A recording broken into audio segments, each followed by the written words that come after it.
నిన్న వచ్చేసి మా ఆయన బీమార్ట్లో చాక్లెట్ తీసుకొచ్చాడు. ఇంతకుముందు కూడా ఒకసారి తీసుకొచ్చాడు. దాన్ని అన్బాక్సింగ్ వీడియో చేసినాను నేను, అదే ఓపెన్ చేసే వీడియో.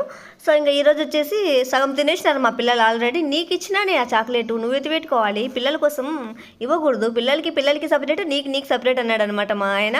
సో ఎప్పుడు నార్మల్గా రొటీన్గా వైట్ కలర్ పాలు ఏమిద్దాం, తెల్ల పాలు ఏమిద్దాం అనేసి కొంచెం రొటీన్గా వెరైటీగా అర్మాన్కి చాక్లెట్ వేసి అందులో కొద్దిగా షుగర్ వేసి పాలు పోసినాను అనమాట. చూడండి త్వరగా మెల్ట్ అయిపోయింది. మామూలుగా అది బయట ఉంటేనే బాగా మెల్ట్ అవుతుంది, అందులో ఇంకా వేడి పాలు పడేసరికి చాలా బాగా మెల్ట్ అయిపోయింది. త్వరగా ఒక 5-6 సెకండ్స్లో అంతా మెల్ట్ అయిపోయింది అనమాట.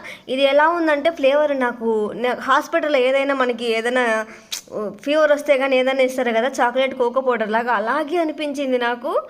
సో నాకేమో అలాగే అనిపించింది. మా వాడు తాగుడేమో అనుకున్నాను. అర్మాన్ గడు పాపం బాగానే తాగాడు. ఎలా ఉంది అంటే సూపర్ అమ్మ అన్నాడు. ఇంకా సగం ఉండగానే మిగతావి కూడా అన్నీ వేయించుకొని తాగాడు అనమాట.